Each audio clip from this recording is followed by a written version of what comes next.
I believe every parent listening to this podcast wants to raise kids with character, kids who really know how to help and contribute to the greater good of the family and even of the world. And today we wanted to bring on a great guest, Jordan Langdon, CEO of Families of Character.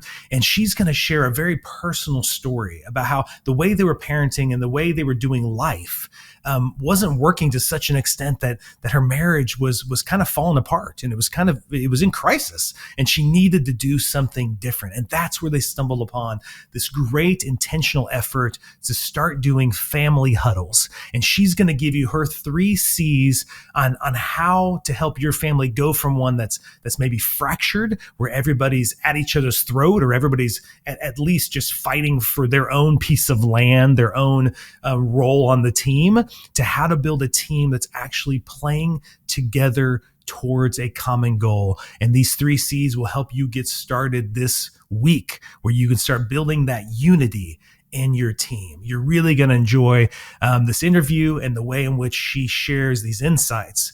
But before we jump into it, please stop for a moment. If you haven't done this already, it means the world to us for you to leave a comment, to rate the podcast. It really helps this podcast get shared more so other families can see and be exposed to it. And then sit back and take a moment to listen to Jordan's story and about how to create a unified family team with this family huddle idea.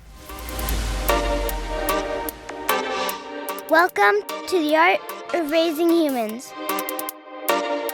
The Art of Raising Humans is a podcast designed to support, equip, and encourage parents on how to create long-lasting, deeply connected relationships with their kids that's free from fear and shame. Come join us on the journey.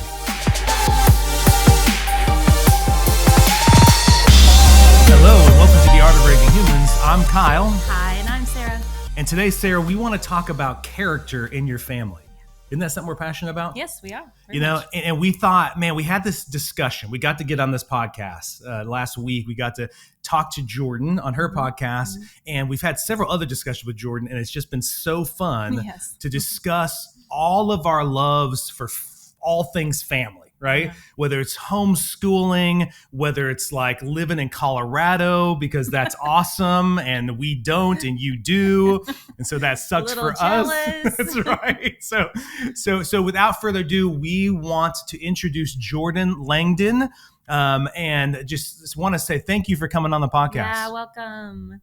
Thank you for having me. It's an honor to be on your show. I love what you're doing at Art of Raising Humans. And you are a mom, you are a wife, you have 3 kids, all 2 teenagers, right? 1 soon-to-be teenager? Yes, I have an 18-year-old who is actually at EMT training in Arizona for the next 2 weeks, just graduated. And then I have another son who's 12 and a daughter 10. Wow. Okay. And so you, how long have you been doing this? You are now the CEO of a nonprofit called Families of Character. How long have you been doing that? Why did you take that job? What's your passion in regards to helping families? Yes. So I kind of stumbled into Families of Character. Honestly, I was studying at the Augustine Institute to get an additional master's degree in theology, not an additional master's of theology, but an additional master's degree. Yeah. And I was crazy. I was married and had 3 kids at 2 different schools at the time. I was running a full-time private practice as a licensed clinical social worker. So working in mental health. And, why not take on another thing? Of course. Oh, yes. My goodness. Right, yes. And in the craziness of going back to school, they assigned us an internship. And I thought, how am I going to have time for that? So my idea was just to find an organization that was housed in the same building as where I was going to get my master's degree. Make it as convenient as possible. That's smart. Totally. So I knocked on the door at Families of Character, and Steve Markle answered the door. And I said, excuse me, do you offer internships? And he said, well, we never have. Are you looking for one? And I said, yes. And he said, I think we could probably make something work. And so he just invited me in. And I sat with him for a couple hours a week over the course of a few months and just really listened to how he was mentoring couples who he would call on the phone who were interested in, developing character in their kids. Yeah, and I thought there is something here. This is awesome. There's really a framework for family living that I had never heard of before. And so what I started to do is I started to implement some of these things that Steve was telling others about in my own marriage and family life. And I began to have this amazing transformation.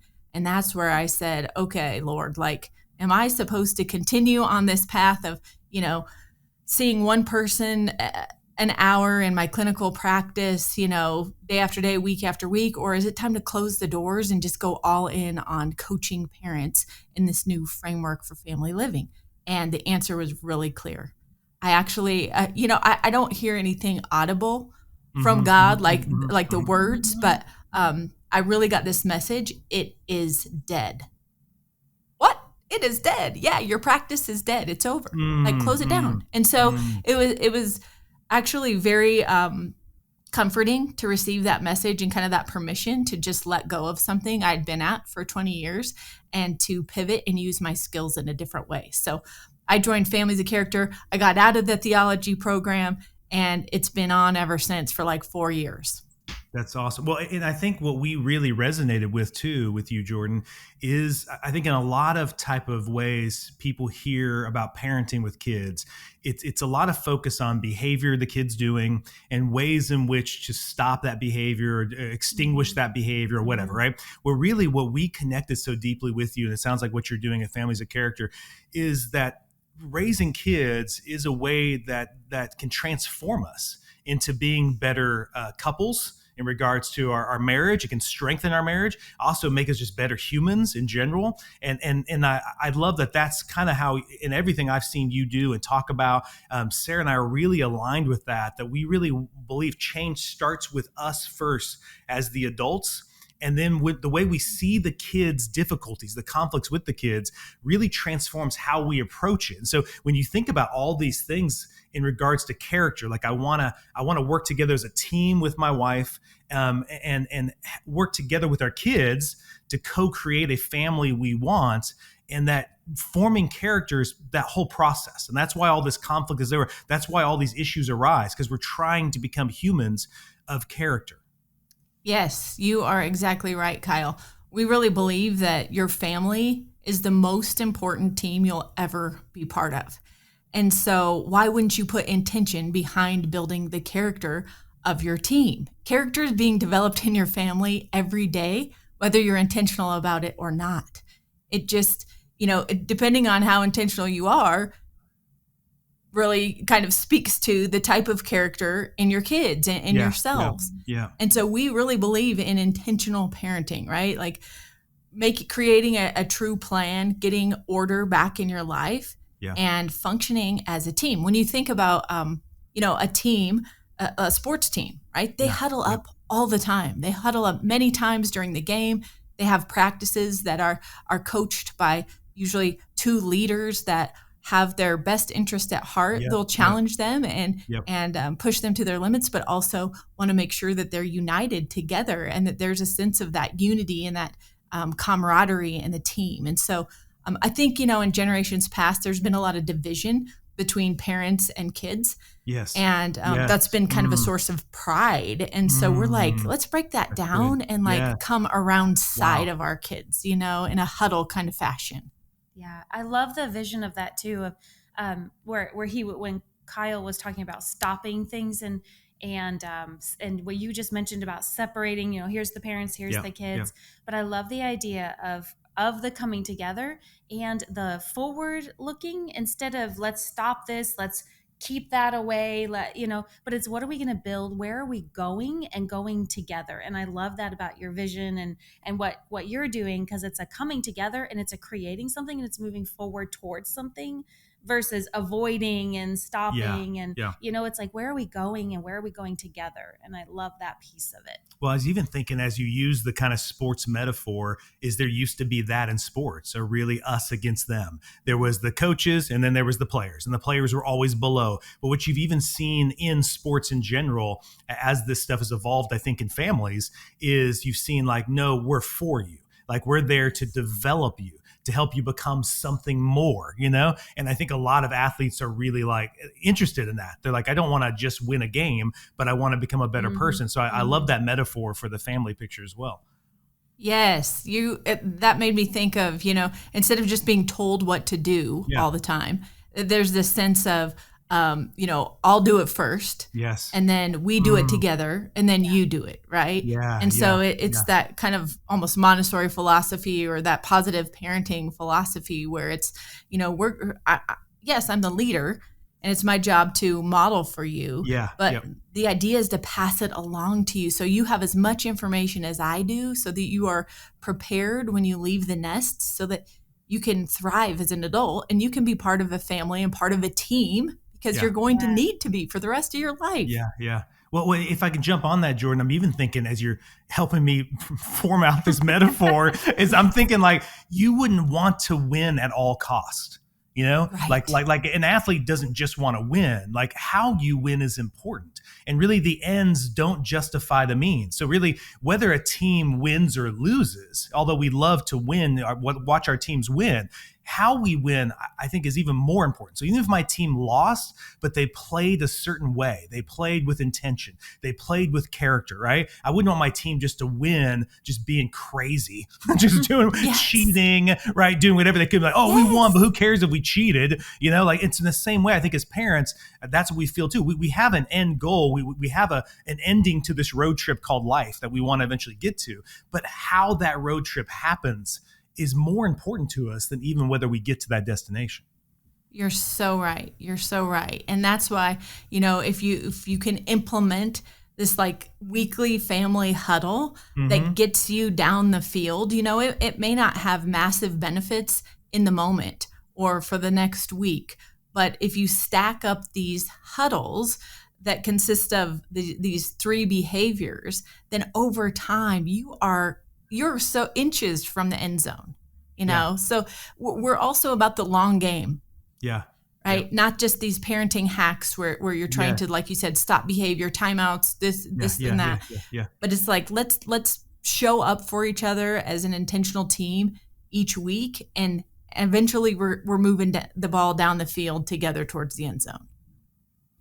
You had this great picture that you were telling me in our conversation where you realized that the family maybe needed to be getting together to intentionally talk about being on the same team because you thought they were, but they weren't. And some of that stuff was you almost accidentally making that less likely to be the case. So could you share that with me, kind of that realization you had?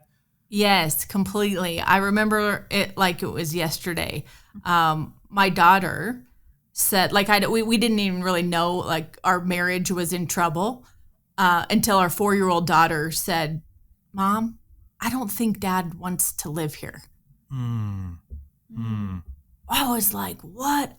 I'm a clinical counselor. Just hours before she said that, I had just gotten home from work and I was at my office seeing clients all day. And I remember pulling down the street towards my house, and I spotted my house, and this sense of dread just kind of came over me. And I thought, how am I going to do this? The sun was setting. It was about 6:30 in the evening. I thought, I got round 2 ahead of me. Now I got to go in here and make dinner and clean up dishes and get people, in their homework and to bed and bath time and all this stuff. And I just remember feeling, like I just had nothing left. But I did like we always do. You just pack it up and go inside. Yeah. Well, as I'm pushing the door open to, my laundry room from the garage, I'm like pushing past backpacks and shoes and coats and homework on the ground. And this anxiety is just rising up in me. And I'm like, oh my gosh, these people.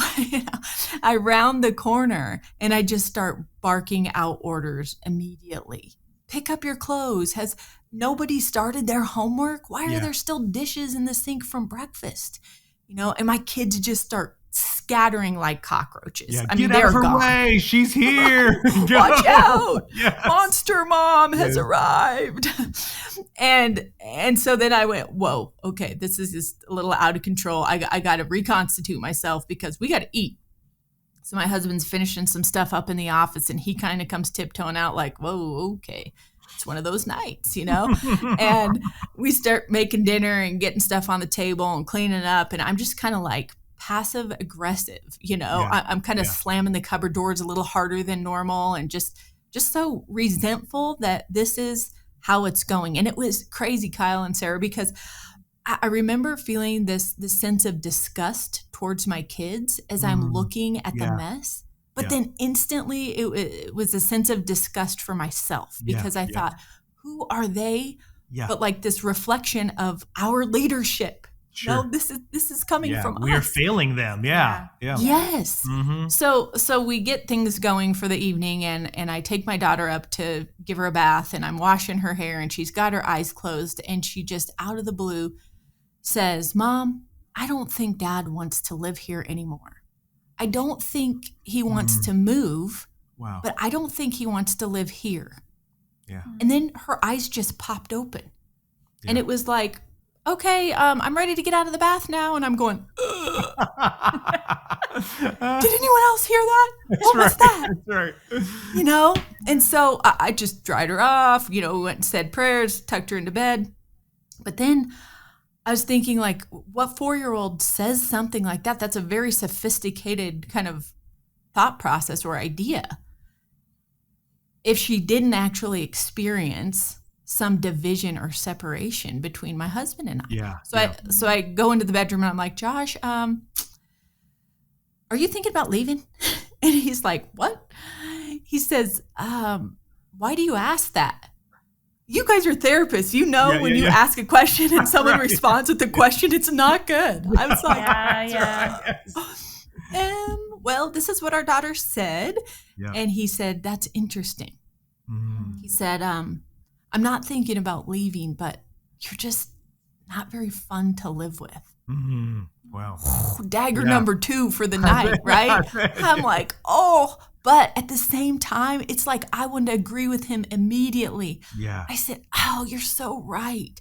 I don't even like who I am right now. I know I'm not fun to live with. No one on this team is having fun. Yeah. And that's when I got that image of our family as a team. Yeah. And it was like we all lived under one roof, we all were wearing the same colored jersey with the same Langdon name on the back. Yeah. Yep. But we were all doing our own thing. And so I had this visual of us being like out on this football field, and the whistle is blown and the ball snapped, and I like grab the ball and I head down the field towards the end zone, and I'm just going as hard as I can, and I'm like bobbing and weaving around all this stuff that's coming at me, all these stressors and these big people just like coming for me.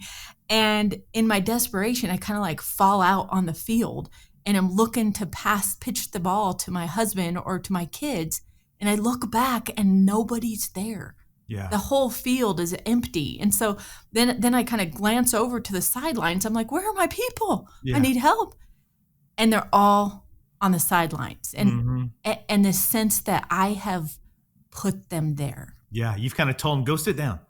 Yeah, I've got this. Yes, I've got this. And so it just became clear to me that I had all these valuable players on my team that were ready to come in, that I had over time just continued to bench, to say, I've got this. No, I'll take care of that. Or as moms, as we often do, right? It's just easier if I clean that mess up because we're in a hurry, or I don't have time to teach you how to do that. Yeah. So I'm just going to take it on myself. Mm-hmm.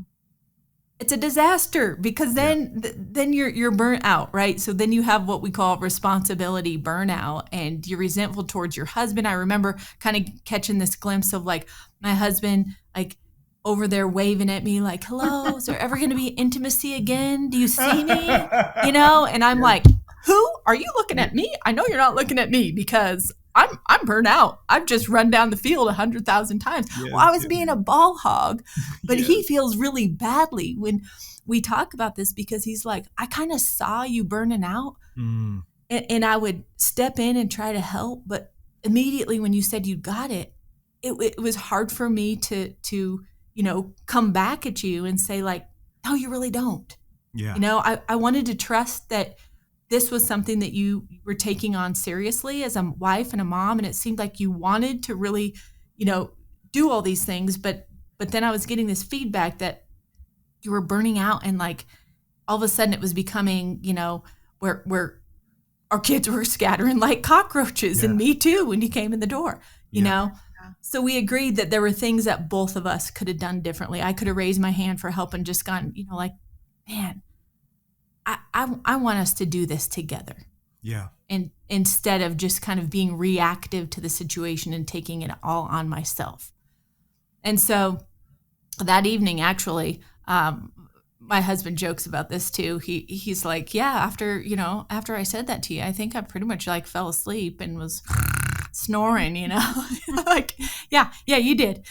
My daughter did, and you did. And I was up all night like, yeah, they drop these bombshells and they're like, I'm glad I got that off my chest. Good Thanks. night. Yeah. See you later. Yeah. Totally.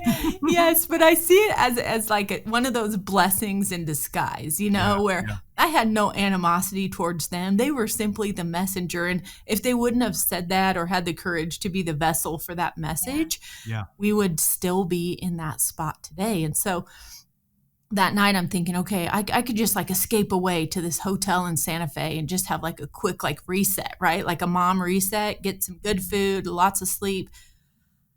And then I hear this still small voice, you are right where you need to be, home. And I'm like, oh, how do you argue with that? Okay, fine, I'll stay. I'll do the work, Yeah.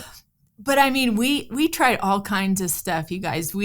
We got the latest and greatest chore charts, right? And we're going to get our kids starting to pitch in and help out. That's right. That will fix it. Yes. Yep. Yes. We tried every parenting hack you can imagine. And those things work for like a week or two. That's the thing. So there's this like It's like false a Band-Aid. sense of, Yep. But then we would just go back to me kind of taking things on and my husband stepping back. And so it wasn't until we kind of stumbled upon this idea that, well, if we look at our calendar and see like what we're actually doing, we can tell where like we are short on help for different areas of our lives. Yeah.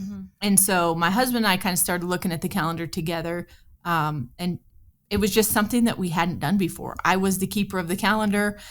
I added and subtracted things from the calendar based on emails from the school or, whatever have you.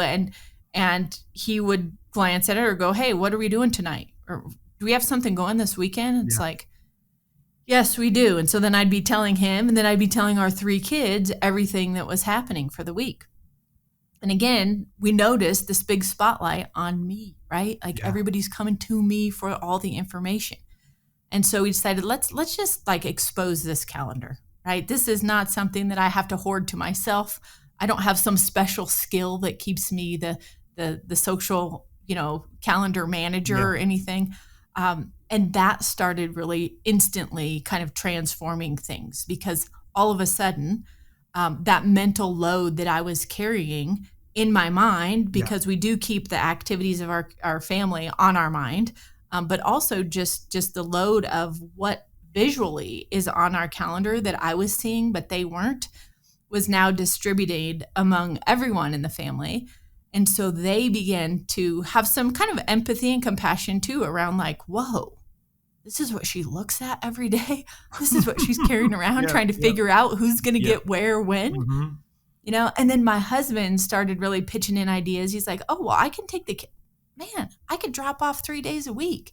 How about I do that? And I'm going, do you mean that? He's like, well, yeah. Now that he's able to see, visually, he can pitch in ways that I would have just taken on myself. And then our kids started pitching in on ideas. I remember one time I said, well, Lincoln, you're supposed to be at wrestling, and Annie, you're supposed to be at gymnastics, and Dad's got a meeting, and Parker's not driving yet, so I can only be at one place one time. One of you is going to have to give up your practice. And that's just how it goes. And sometimes we just have to sacrifice. And he said, well, Mom, I have an idea. What about Bo's mom, Erin? Yeah. Mrs. Homberger, she could pick me up. Mm-hmm. This seems like a small thing. Oh, good. So Lincoln pitched an idea. Yeah. But he all of a sudden became a valued part of the team. He solved a problem for us. And then he had a stake in the game. So he really felt like, oh, my idea was heard. It was helpful to us. Yeah, That's so beautiful. It Yeah. was so cool. So that's really what started transforming our family. It's just on Sundays looking at the calendar together and problem solving and figuring out how we could help each other as a united team to get everything that we needed to get done in a peaceful way, or partially peaceful way, and really all be contributing to what was going on. Well, and I think probably tons of families can relate to what you're saying right now, right? So many feeling overwhelmed, feeling, how do we do this? And I love where you're pointing out that actually, I think as a mom, you're like, okay, I just need to take care of this. And it's almost a problem. It's like, I'm not good enough if I can't do it. Yeah. Yes. And instead of what you're highlighting is the beauty of everyone coming together as a team.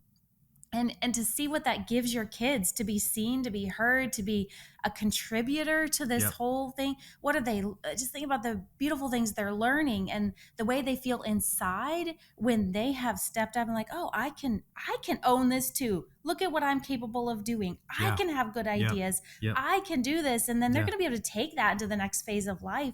And that's just really amazing to see and to know that it's not oh, I can't do this. It's like, wow, if I try to keep all of this, we're all missing out. Yeah, you're missing out on opportunities. Yeah. And there's so much there that we could enjoy together and contribute together. So I love how you're bringing light to that. And I'm really curious about the 3 C's. Yeah. So Yes. like, how did this look for you? Yeah. What happened next? I want to hear that, Jordan. I do want to make sure the listeners hear something. There's a couple things you said that I wanted to highlight in your story. One was when you came in the door, there was this kind of underlying belief that they're against me. All of these people are against me, nobody here is for me. I've got to do it all on my own, but what started to happen when you intentionally do something like on a weekly basis, come together, do a family huddle. Why would I do that? Unless I believe we're all for each other. We're all actually on the same team. We're not on opposing teams. And then the second part I hope listeners heard was you really started moving from just independent people in a household just doing whatever they want to interdependence. You started to create this interdependency within the family that we're all here for a reason. Like all of us are there to help the other.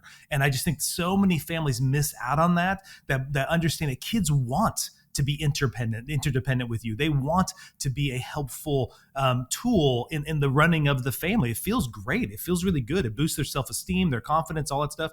And so I just wanted listeners, I hope you heard that was the big shift. And Sarah and I've talked about in the past as a couple, you got to believe that we are for each other. We're not against each other. But then also the end game is for all of us to bring our strengths to the table to help everybody in the family succeed. And that's kind of what you were highlighting at the end, where everybody started to become more interdependent. Yes, you hit the nail on the head. We went from those kind of divided players and me being the ball hog and everyone else just kind of going off to the corner of the gym, or the field, to this like, oh, we are for each other. We are united. We even name ourselves Team Langdon. And that has an impact on the family, right? We are one team and our last name matters. It's what unifies us, right?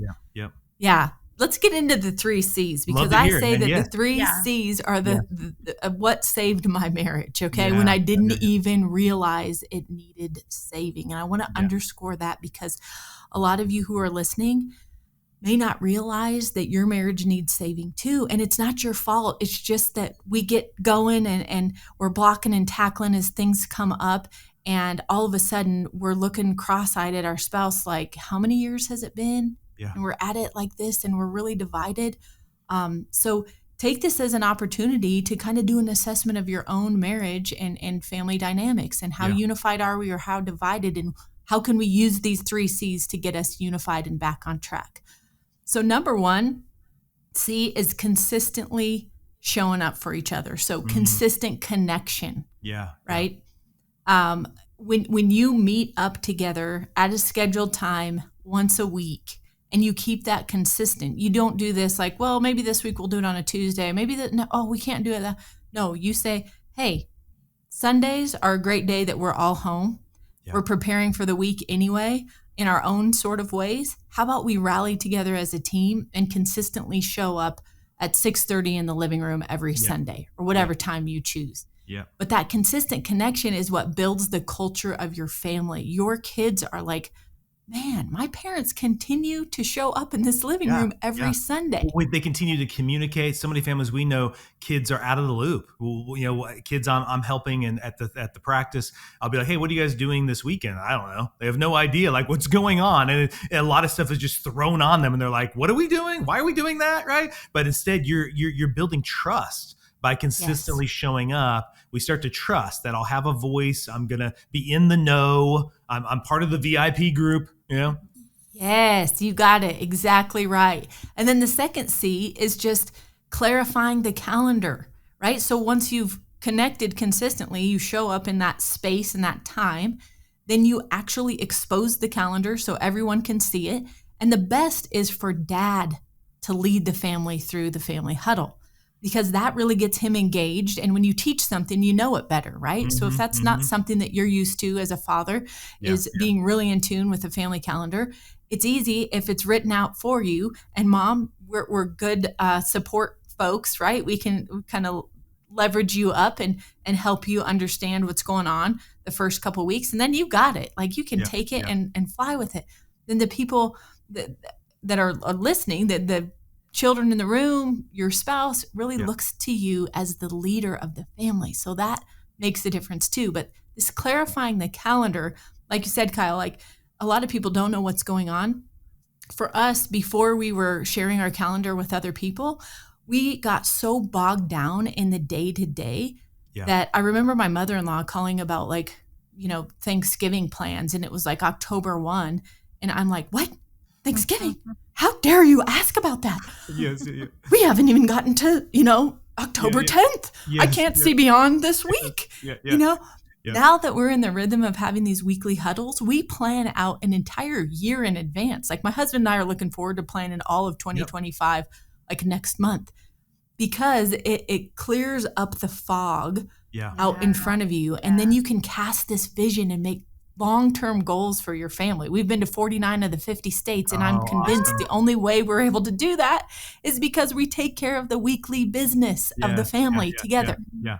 Well, what's the last one? What's the one you have? The last one is common goal. Like you said, we're coming together. No. What's the last state? The last state. Alaska. Yes, I want to hear. I was curious. You got me to 49. Yeah. We have not been to Alaska yet. That's on the radar. Okay. There you go. Yes. I figured I was going to say Alaska. Yeah. That makes sense. And what I want to add too is I think lots of times when you're doing that talk, right, where the couple is meeting together with the kids presenting the plan, you were pointing out that in a lot of cases, it's pretty typical for the mom to have that calendar, unfortunately, because the dad's kind of checked out when it comes to what's going on with school, what's going on with play dates, what's going on and the mom is taking charge of that. And I think it's easy for the dad to just be incompetent and just be like, that's not my deal. That's your deal. Right. And so I think in doing that, what it does, like you said, what you felt, it leads to some empathy too, of just empathy of like, wow, you are doing a lot of stuff. You've got a lot of things that you're coordinating on top of all the work you're doing and too often in our culture, it is just like, well, that's just your job, your mom, and hopefully we want to be a part of that conversation of changing that we are sharing the weight as a couple of this calendar. And sometimes even as a couple say, we're doing too much. Maybe we need to cut some things out, So I want to encourage, all the listeners who are listening. That's kind of, I think, a big end game there too, is both people not only are more competent to talk about the calendar, but also take responsibility for it, for the good, the bad, whether we're too busy or there's more we want to add, and we can all work together to decide that. Yes. And you are both licensed professional counselors. You know how this goes with couples. One of the things that I hear couples say when I ask them, like, hey, how do you manage your family calendar? Like, how do you communicate what's going on in the calendar? 9 times out of 10, the dad says, oh, she just tells me what's going on, and then I do what she tells me. Yeah.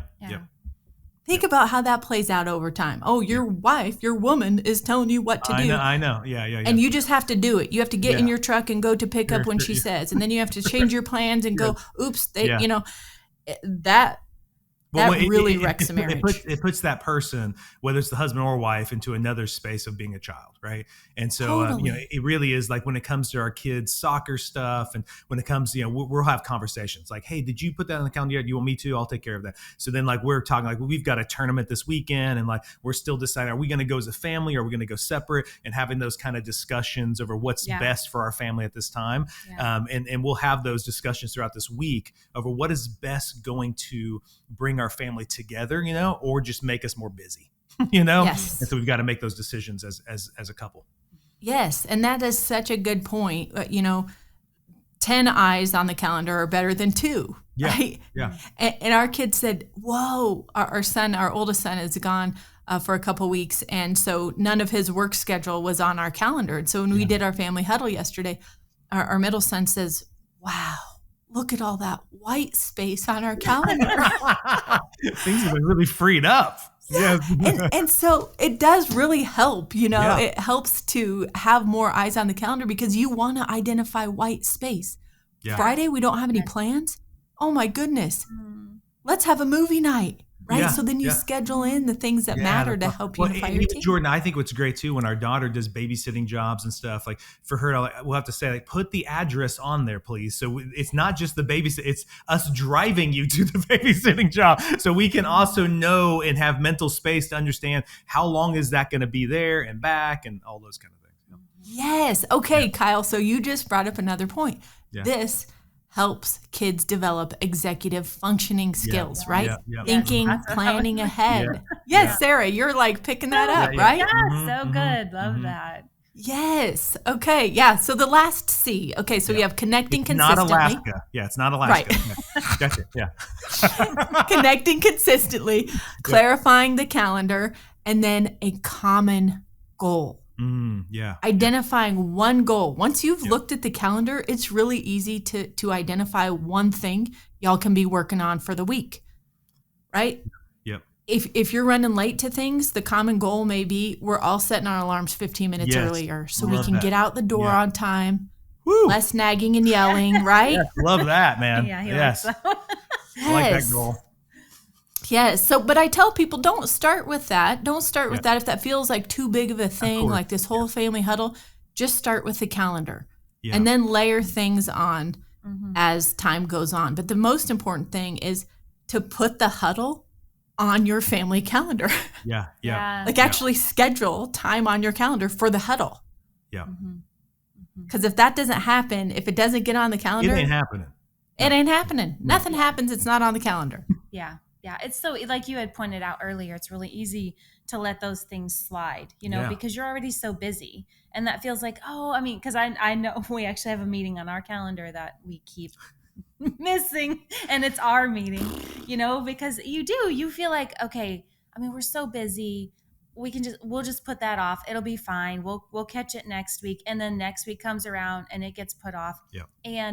And all the things you're talking about are dependent on that huddle. Yep. Yeah. None of that's going to happen if you guys aren't coming together and aren't setting that goal. And then I imagine following up, like, how did last week go? What do we want to change for this coming week? None of that, all of that pretty soon slides through your fingers and you're right back where you started without it. And what I love about it, using the sports metaphor again, is that's what a good team does. A good team spends time after the game that weekend looking over the previous week. How did practice go? Review tape. Yeah. Well, how did the game go? Well, what do we need to do differently this week in practice to make sure those same things don't happen again, or to make sure they do happen again, And so I love that idea that's something going back to the us versus them type of way parenting used to be. It was more like we're up here, you're down there. Is those kind of conversations were not happening. So there was not a weekly huddle where we had a voice to talk about what we're working on. Because there was a risk that the kids might say, Mom, Dad, I want you to work on this. Or could we work on being kinder when we ask for things instead of bossing everybody around? Like that was a risk most parents never thought of taking, So I think in the huddles, there is this really cool, like we're co-creating the family we want. So weekly, bring this stuff up. Let's talk about how we could change this or work on this or grow in this area. And then weekly, the next Sunday, you talk again. How did we do? Did we achieve that goal? And I just love that idea. Yeah. Yes. You've got this, man. Team Wester in the house, baby. Yes. Okay, can I ask, you started doing this. Yes. What was your family's response? What have you seen now that you've been doing this for a while? Because, if I'm a family thinking, okay, I'm not sure my kids would be on board, or how's that look? Or are they going to like that? What have you seen happen over time? Yes. Okay. So many things. First of all, we've done over 250 family huddles. We've been at this since 2019. Nice. Little And experience. Yeah. yes, a little experience. And our kids will not let us go a single week without one. Nice. Wow. Yeah. That's huge because they experience the benefit of knowing what's coming next and then really, leaning into developing kind of a plan for themselves so that they're prepared. And they've seen so much growth in their own independence and this courage and confidence that they are in the know. Yeah. And that they are a valued member of our team. They're So invited to the table. I think it's someone. Exactly. Yeah. Mm-hmm. Yes. And just this idea that, they're contributing, they're solving problems. Yeah. They are kind of like drawing up a play for us, and suggesting that play That's for so the cool. game No, is like that's really like in those Make-A-Wish videos. That's like a cool thing. Like a kid gets to draw a play up for Patrick Mahomes or something. And that's so cool for a kid to know I drew that play up and they just got a touchdown. And so then that they get to feel like I can do that. I can create plays. I think that's really powerful. Yes, we have seen less sibling rivalry Yeah. by far, and this sense of connectedness and like playfulness between our kids. So before, everybody was kind of at each other, and it was always a lot of tattling on each other, and this person's doing that, and you could just feel the division. But since calling ourselves Team Langdon, coming together, being consistent and showing up for each other, and then really weighing in on this calendar, and then coming together with a common goal has happened. There's just this softness, there's this lightness, and around dinner, it's like let's all see how quick we can get the kitchen cleaned up. Yeah. Who would have ever thought that was I know. possible before? Yes. It was nuts before. Yeah. But it's kind of like we know we're all going down the end zone together, so we're gonna make this happen anytime we can. And Kyle, you and Sarah went to Disneyland, I think, recently, and you were talking about just like being vulnerable and being like, man, I screwed up here. This is what, and your team came rallying around you, right? They did. Yeah. So it takes that division where like we have the power and what we say goes, and you don't have any say in here, down to like, okay, I'm struggling, and gives our kids permission to call us out on things that we said were important to us. Yeah. Well, and I just think that that's a big part of it is kids when it's just an independent culture in a family is everybody's just fighting for themselves. And everybody has seen a sports team that does that, where the wide receiver is just trying to get his, or, the running back's just trying to get, and they're just all fighting for what benefits them. And that does not work to create a healthy team. And so when you're in a culture where we realize my power isn't just to benefit me, it's to benefit us, then that's where how does sibling rivalry reach that goal? It doesn't, right? And so we can speak to that as well. It wasn't easy. It was definitely hard to be intentional to get there, but we see that now with our kids as well, where it's immediately like, hey, if we want to do this, we need to get this done. And then they're like, cool, what could we do? And then they're like, even now, it used to be frustrating years ago when I get groceries and I'd pull up to the driveway, but can you ask the kids to get out here and help? But now they're just running out, they're running out there, they're grabbing it, all three of them. And it's just one load and we're done. And they're like, that was awesome. I like that, and it was intentional about that's something we would have put on the goals. Hey, when we show up from the store, we'd like everybody to run out and just get the groceries, and then let's put them away, and then we can move on to the next thing, And so just those kind of conversations really bring about team unity and bring about that interdependent culture you want to have in your family. Hey, Jordan, if you could tell our listeners, where can they find more about you? How can they hear more about what you're doing and the work you're doing at Families of Character? Absolutely. So our main place where we hang out is our website, familiesofcharacter.com. So there you can go and get your free huddle guide on our main page. Yes. And then if you're looking for more resources on how to get your family huddle started this week, we've got a digital huddle up guide. So we've got our best podcasts and downloadables. If you're like me and want a pretty PDF that can guide you through your family huddle that you can just have in reference, we've got that available for you in the free guide and then in our huddle up digital guide as well. And then we're on the socials, right? We're on Instagram and Facebook. And then, of course, host our own podcast called The Families of Character Show. And we're so glad to have been able to interview you guys and have Art of Raising Humans on The Families of Character Show. This is a beautiful collaboration. You guys are all about marriage and family and being for each other. Yeah. And that's what we're about too. Yeah. Yes, and we'll include love that. all of that stuff in the show notes too, so people can check that out, get that PDF, be a really great tool to help you intentionally do this. Well, we want to thank you so much, Jordan. We're jealous you're in Colorado. Wish we could be there with you in the mountains. But thank you so much for joining us and sharing all this insight with us. And we're excited about collabing with you in the future. And so I hope your busy day goes well, because I know you've got a busy day ahead of you. But I hope it goes well and everything works out. Really fluid today. But we love the insight. Hope more families, if you're listening, go check this out. Get that PDF. Start doing that. This Sunday. This will drop on a Monday.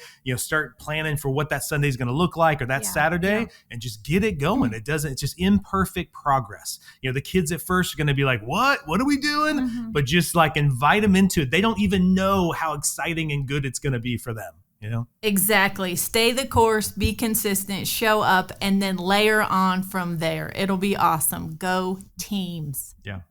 Thank you very much, Jordan. Thank you. Thanks so much for having me, guys. The Art of Raising Humans podcast should not be considered or used as counseling, but for educational purposes only.